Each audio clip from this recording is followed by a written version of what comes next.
Hello दोस्तों, स्वागत है आपका हमारे यूट्यूब चैनल झारखंड कंपटीशन में। जैसा कि आप लोगों को पता है दोस्तों कि झारखंड एसएससी के द्वारा झारखंड उत्पाद सिपाही के लिए जो नोटिफिकेशन आना था वो आ चुका है और जून के 1 तारीख से ही आप लोगों का फॉर्म फिलअप होना स्टार्ट हो जाएगा।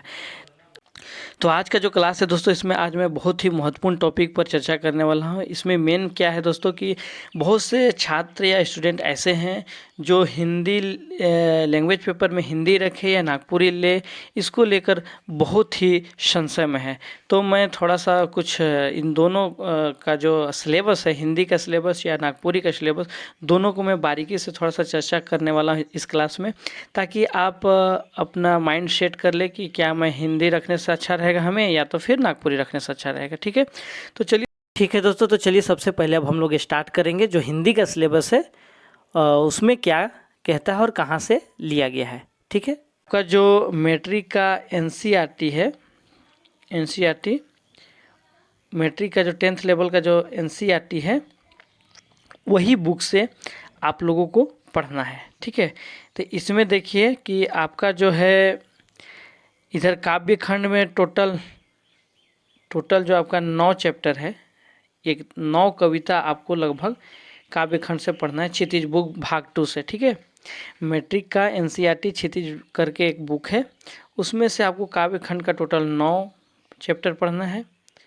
पहले एक बार लाइटली देख लीजिए क्या है हिंदी का, उसके बाद मैं आपको दोनों को तुलना करके बतला दूंगा। ठीक है, फिर गद्य खंड में है दोस्तों, आपको ये भी है, टोटल 8 चैप्टर है, 10th के एनसीईआरटी के बुक से आपको पढ़ना है।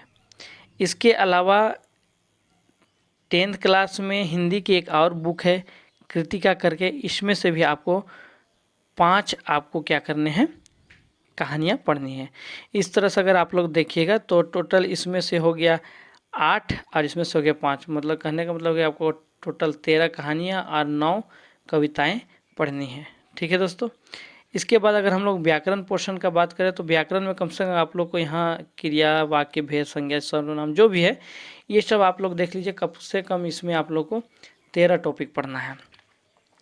इसमें थोड़ा सा क्या है दोस्तों कि हिंदी वैसे छात्रों के लिए लेना अच्छा रहेगा जो कि मान लीजिए हमेशा से टाउन में रहते हो, बोलचाल की भाषा में ना यूज़ करते हो नागपुरी का, लेकिन नागपुरी क्षेत्र से हो लेकिन नागपुरी का भाषा का बोलचाल में प्रयोग ना करते हो, तो उनके लिए अच्छा रहेगा कि ये हिंदी रखें, क्योंकि ये आपको 2-3 तरह से फ़ायदा होने वाला है। जो आपका उत्पाद सिपाही के लिए जो फर्स्ट पेपर में आपको जो क्वालिफाइंग के लिए हिंदी ग्रामर जो पढ़ना है, अगर वो उसके लिए भी आप पढ़ते हैं तो आपका जो ये पोर्शन है ग्रामर का यहाँ, ये भी आपका क्लियर हो जाएगा। बस आपको रहेगा ये जो एनसीईआरटी 10th के जो बुक का जो भी काव्य पाठ और गद्य पाठ है, बस आपको उतना ही पढ़ना पड़ेगा। ठीक है, तो आप समझ गए होंगे। चलिए अब इसके बाद मैं थोड़ा सा नागपुरी सिलेबस को थोड़ा सा देख लेता हूँ, ताकि आप लोगों को ज़्यादा क्लियर हो जाएगी क्या लेना उचित रहेगा। अब यहाँ देखिए दोस्तों कि नागपुरी व्याकरण से भी आपको वर्ण, संज्ञा, सर्वनाम, लिंग, वचन, विशेषण, क्रियाविशेषण, कारक धातु, ये सब इत्यादि आपको पढ़ना है। ठीक है, इसमें भी मान लीजिए कि आपको लगभग 13-14 टॉपिक आपको पढ़ना है व्याकरण में। लेकिन इसमें क्या बात है दोस्तों कि हिंदी की तुलना में अगर व्याकरण की बात करें तो इसका थोड़ा सा हिंदी की तुलना में थोड़ा सीमित है इसका व्याकरण।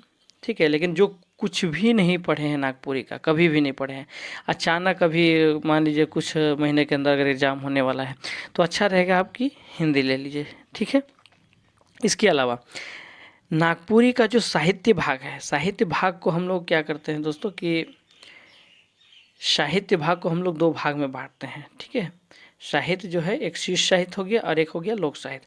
तो शिष्य साहित्य के अंतर्गत हम लोग को मंजर भाग 2 करके एक नागपुरी का बुक मिलेगा, जो कि शकुंतला मिश्र और डॉक्टर उमेशनंद तिवारी द्वारा लिखा गया है।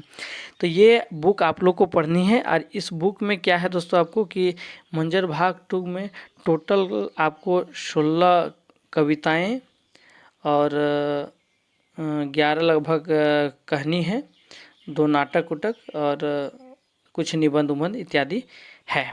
ठीक है, उस हिसाब से अगर कुल मिला के आप बोलिएगा तो हिंदी की तुलना में इसमें ज़्यादा कविताएं और कहानी पढ़नी है। लेकिन क्या है दोस्तों कि इसका जो आपका अगर आप थोड़ा बहुत नागपुरी समझते हैं तो मंजर भाग 2 में जो कहानी या कविताएं हैं बहुत ही आसान है, कुछ कुछ कविताएं हैं, 2-4 कविताएं ऐसे हैं जिसको समझने में आपको थोड़ी सी मुश्किलों का सामना करना पड़ सकता है, ठीक है। इसके अलावा अगर अब इसमें हम बात करें लोक साहित्य में आपको लोकगीत, लोक कथा, कहावत, पहेली, मुहावरा। तो देखिए दोस्तों, जो गांव घर में रहे हैं, नागपुरी लैंग्वेज यूज करते हैं, बोलते हैं, आपस में बातचीत करते हैं, तो उनके लिए नागपुरी का कहावत, पहेली, मुहावरा बहुत आसान है, बहुत ही आसानी से सोल्व कर सकते हैं। लेकिन जो कभी भाषा के रूप में प्रयोग किए ही नहीं, नागपुर क्षेत्र से हैं लेकिन नागपुरी का भाषा का कभी प्रयोग नहीं किए, तो उनके लिए कहावत और पहेली और मुहावरा थोड़ा सा कठिन लग सकता है। इसके अलावा लोकगीत में ही अगर हम लोग बात करें दोस्तों, तो झारखंड के लोकगीत में हम लोग को बहुत से लोकगीत पढ़ने हैं। इसमें से आप डमकच ले लीजिए, अंगने ले लीजिए, पावस, उदासी, फगुआ, इस तरह का बहुत से लोकगीत आप लोगों को पढ़ने हैं। अगर और इसमें क्या है दोस्तों कि लोक कथा का बात करें तो जैसे मुख्य मुख्य लोक कथा है, उनका संकलन कौन किया या क्या क्या लोक कथा है, इस तरह का कौन लिखे हैं, इस तरह का कुछ कुछ प्रश्न आपको बन सकते हैं, ठीक है। और मैं बता दूं दोस्तों कि मेरा नागपुरी का आर्यमंजर भाग 2 का, लोकगीत का या व्याकरण का, सबका यूट्यूब में बहुत सा वीडियो बना हुआ है। और आप चाहते हैं नागपुरी का वीडियो देखना झारखंड पास सिपाही के लिए, तो मेरे इस चैनल को सब्सक्राइब करके प्लेलिस्ट में जाके मंजर भाग 2 या फिर लोकगीत का विस्तृत अध्ययन कर सकते हैं। आशा करता हूँ दोस्तों कि आप लोग को ये क्लास समझ में आया होगा और आप इतना जानने के बाद अपने से सक्षम होंगे कि हमें नागपुरी रखना चाहिए या हिंदी। इन्हीं के साथ आज का क्लास समाप्त करता हूं दोस्तों, धन्यवाद।